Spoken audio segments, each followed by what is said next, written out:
कहते हैं कि रुद्राक्ष की माला पहनने वाले की कभी अकाल मृत्यु नहीं होती। कहते हैं कि रुद्राक्ष की माला पहनने से भगवान शिव की कृपा प्राप्त हो जाती है और रुद्राक्ष की माला पर जाप करने से किसी भी भगवान का दर्शन हो सकता है। तो आज हम आपको बताने जा रहे हैं उसी रुद्राक्ष का रहस्य। लेकिन उससे पहले आपसे निवेदन यह है कि आप द कर्मा चैनल को सब्सक्राइब कर लें और अगर आपको हमारा ये वीडियो पसंद आए तो आप लाइक का बटन जरूर दबाएं। तो चलिए खोलते हैं रुद्राक्ष का रहस्य। आप तो जानते ही होंगे कि रुद्र भगवान शिव का ही एक नाम है। शिव का क्रोधी रूप रौद्र रूप के नाम से भी जाना जाता है, लेकिन वास्तव में रुद्राक्ष एक फल के बीज का नाम है जो इसी नाम के पेड़ पर लगता है।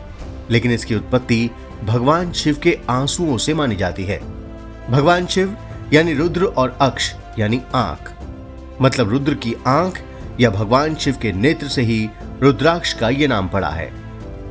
अब भगवान शिव कब रोए और कब उनकी आंखों से आंसू निकले, इसको लेकर कई पौराणिक कथाएं हैं। शिव पुराण की कथा के अनुसार भगवान शिव ने मां पार्वती को रुद्राक्ष की उत्पत्ति की कथा बताते हुए कहा था कि एक बार जब वो गहन तपस्या में लीन थे तो हजारों वर्ष बीत गए।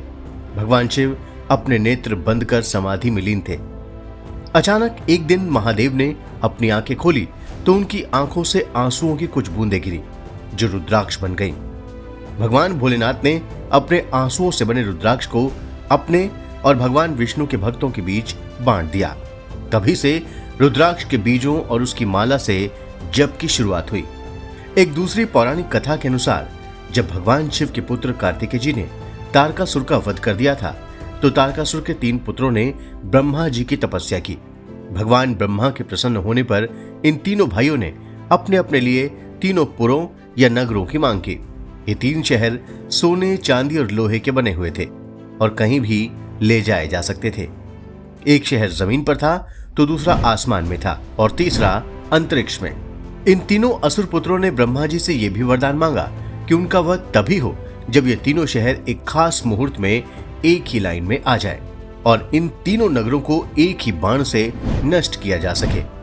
इसके बाद त्रिपुर यानी इन तीनों नगरों के इन असुर भाइयों ने उत्पात मचाना शुरू कर दिया और तीनों लोगों में अत्याचार करने लगे।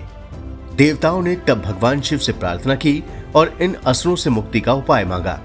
देवताओं की प्रार्थना पर भगवान शिव ने अपने धनुष से उस खास मुहूर्त में इन तीनों नगरों को नष्ट कर दिया और वो संसार में त्रिपुरांतक के नाम से विख्यात हो गए। जब भगवान शिव ने इन तीनों नगरों या त्रिपुरों को नष्ट करने के लिए धनुष पर बाण लगाकर निशाना साधा था तो उनकी आंखें बहुत वर्षों तक खुली रह गई थीं। रुद्रदेव की इन खुली आंखों से जो आंसू गिरे वही रुद्राक्ष बन गए। इन रुद्राक्षों को धारण करना शिव की कृपा प्राप्त करना माना जाता है। रुद्राक्ष ही एकमात्र ऐसा बीज है जिसकी माला से किसी भी देवी देवता को प्रसन्न किया जा सकता है। रुद्राक्ष एक मुख से लेकर 14 मुख तक का होता है। हर एक मुख वाले रुद्राक्ष का अपना अलग ही महत्व होता है।